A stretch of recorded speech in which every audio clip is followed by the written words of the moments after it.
Agradeço ao eminente ministro Benjamin Zimler.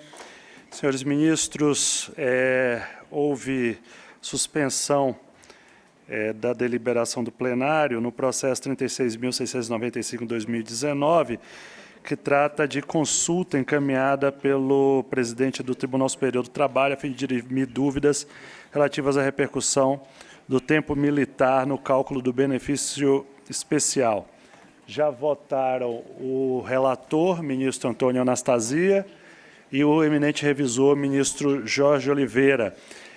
Vou colher os votos. Senhor presidente. Com a palavra, Vossa Excelência, ministro Anastasia. Eu agradeço a Vossa Excelência, porque houve a ponderação, a apresentação do voto revisor da lavra do eminente, ilustre ministro Jorge Oliveira, que eu vi com muita atenção e já havia lido, e eu queria, se Vossa Excelência permitir, fazer pequenas e breves considerações, saudando Sua Excelência. Da mesma forma, o eminente ministro Vital do Rico também apresentou um voto, ao parecer da Procuradora-Geral, que igualmente analisei, e eu gostaria de fazer, novamente, de maneira muito sintética, algumas observações. Já se apregoou, se sabe que se discute, e considero, portanto, que a força normativa e o caráter vinculante das respostas às consultas endereçadas a essa Corte de Contas impõem uma análise prudencial, principalmente quando a resposta pode conferir interpretação legal e extensiva de direitos, capaz de gerar expressivo aumento de despesa, especialmente em matéria previdenciária, que, aliás, o eminente presidente publicamente alertou durante o final de semana do tema, como se aventa no caso em exame. Desse modo, reitero que meu voto foi alinhado com os argumentos apresentados pelo ministro Benjamin Zimler ao relatar o acórdão 2611/22, contrário à possibilidade aventada na consulta. Basicamente, Sua Excelência pontuou as seguintes razões, que eu já sustentei, que foram aqui mencionadas e rebatidas também com brilho pelo eminente revisor, os argumentos de que o regime do artigo 40 da Constituição Federal de 88 não se aplica aos militares. Não há contribuições previdenciárias para o custeio da natividade para os militares, apenas para o custeio de pensões. A Lei 12.618 não prevê o uso de tempo militar no cálculo do benefício especial. Durante a tramitação da medida, foram convertidas em lei, posteriormente, a 14.463, foram rejeitadas 7 emendas com esse objetivo expresso de assegurar o aproveitamento do tempo de contribuição de serviço militar. 7 emendas. Emendas 59, 79, 118, 121, 127 e 196. Há um entendimento vinculante, como manifestou o eminente ministro revisor do Poder Executivo Federal, o parecer da AGU. A contagem recíproca de tempo de serviço em regimes não autoriza o uso de tempo militar para fins do benefício especial, os artigos 42, 142 e 43 da 201 da Constituição Federal.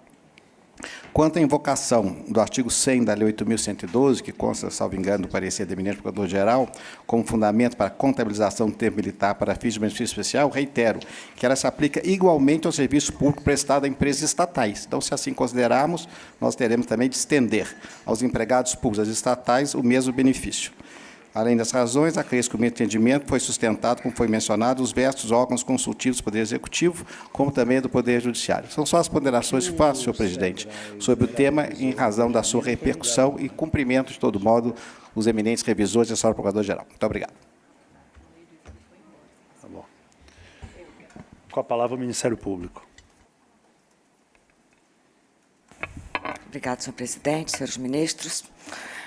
Conforme pronunciamento que disponibilizei previamente a Vossas Excelências, com as devidas vênias ao competente voto do eminente ministro relator Antônio Anastasia, endosso o encaminhamento que propõe ao plenário o nobre revisor, ministro Jorge Oliveira, que se manifesta favoravelmente ao aproveitamento do tempo de serviço militar federal, estadual ou distrital, averbado por servidor federal, para fins de cálculo do benefício especial instituído pela Lei 12.618 de 2012.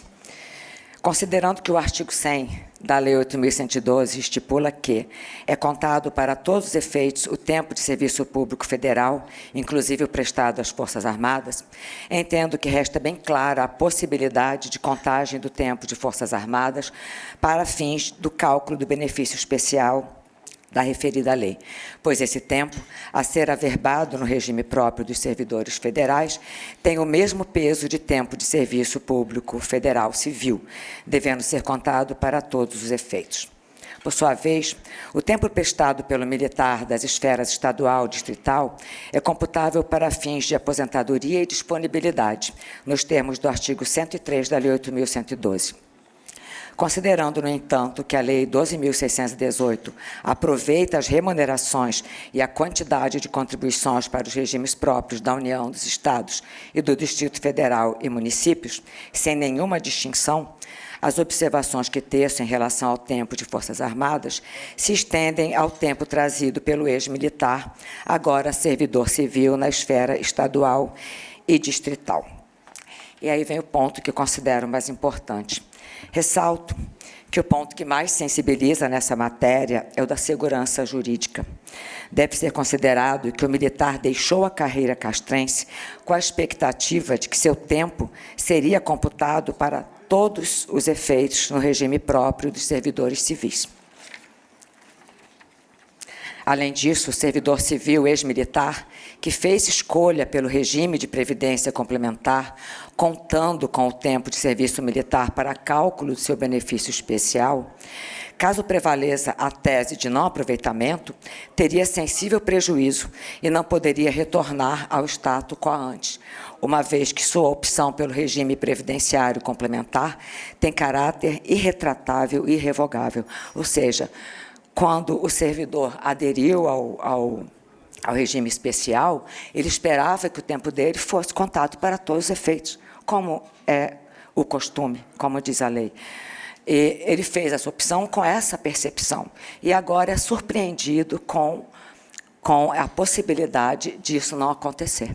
E isso eu acho que fere, no meu modo de ver, o princípio da segurança jurídica. Ademais, pelo menos no caso das Forças Armadas, o servidor, enquanto era militar em atividade, também fazia uma contribuição mensal para a pensão militar, 7,5%, e para o Fundo de Saúde, 3,5%. Tais percentuais chegavam aos 11%, que era a mesma alíquota paga pelos servidores civis. Tais contribuições, a meu ver, guardam natureza previdenciária. Posteriormente, assim como a Emenda Constitucional 103 de 2019 majorou significativamente os percentuais de contribuição previdenciária dos servidores civis, a Lei 13.954 de 2019 praticamente igualou os percentuais de contribuição dos militares aos servidores civis. Feitas essas breves considerações, alinho o meu voto trazido pelo nobre ministro revisor, Jorge Oliveira, renovando minhas escusas por discordar do eminente ministro Anastasia. E o que eu gostaria realmente de deixar claro é isso. Eu acho que, mesmo que o tribunal eventualmente venha a ter um entendimento diverso do que eu entendo, eu acho que o servidor que já fez a opção com a expectativa de que seu tempo fosse aproveitado, pelo menos a esses que já fizeram a opção, deveria ser garantido o direito de permanecer e, eventualmente, novos ingressos, essa interpretação fosse, se vier a ser adotada, a do ministro Anastasia, fosse ser adotada. Obrigada. Com a palavra o relator, em seguida vamos escolher os votos. Vou ser bem rápido, presidente. A eminente Procuradora-Geral, com o brilho que ele é perspicaz e pertinente, me sempre sensibiliza com o argumento da segurança jurídica, naturalmente, com o que eu tenho toda a simpatia. Mas só quero esclarecer que a Lei 14.463, que autorizou esse benefício, jamais expressamente autorizou essa contagem. As emendas que autorizariam foram negadas. Então, quer dizer, é uma expectativa baseada em uma ilação, talvez. Claro, é legítima, mas não havia nenhum amparo. Então, a segurança jurídica talvez não possa ser alegado porque não havia nenhum dispositivo legal que nós estamos retroagindo ou revogando ou dando outra interpretação, porque não havia, de fato, esse dispositivo, esse comando. Obrigado. Agradeço ao eminente relator. Com a palavra o ministro Benjamin, em seguida colheremos os votos. Na linha do eminente relator, apenas analisando as excelentes palavras da doutora Procuradora-Geral, eu fui o relator do processo que analisou a implantação do benefício especial e respondemos a diversas perguntas, e uma delas não foi respondida exatamente porque havia esse conflito e a gente esperava que esse conflito pudesse ser discutido em sessão especial. Mas eu imagino ter deixado claro, e os ministros me seguiram sistematicamente nas respostas, no sentido que o benefício especial não é um benefício previdenciário. a ele não se aplica essas regras da 8.112 com as devidas vênias aludidas pela douta procuradora. O benefício especial é um incentivo sui generis para que haja migração do regime previdenciário público para o regime previdenciário complementar. Ele tem, em alguns estados, como no Pará, Santa Catarina, natureza indenizatória, ou seja, ele abarca todas as contribuições que foram feitas até aquele momento para o servidor público que decide migrar.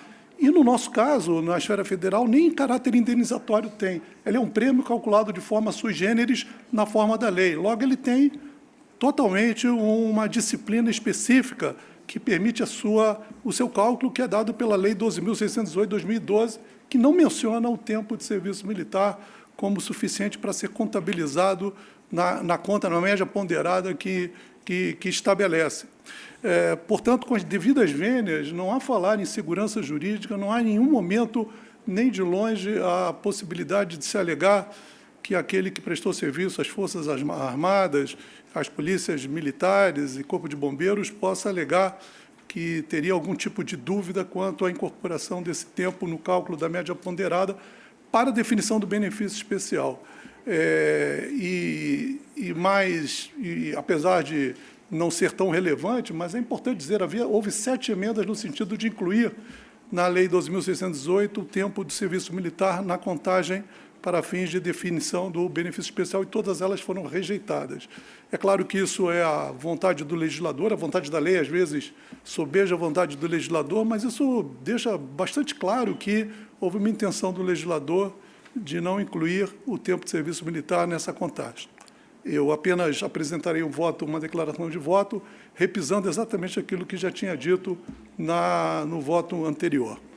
Eu, claro que antecipo meu voto na linha do eminente ministro Anastasia. Como voto o ministro Marcos Penquerer Costa. Muito obrigado, senhor presidente. Pedindo vênias ao relator, eu vou acompanhar o ministro revisor, ministro Jorge Oliveira. Como voto o ministro Jonathan de Jesus. Acompanho o revisor, presidente. Como vota o ministro Vital do Rego. Uma declaração de voto acompanhando o revisor. Como vota o ministro Haroldo Cedrais, está ausente. Como vota o ministro Augusto Nardes. Acompanho o revisor.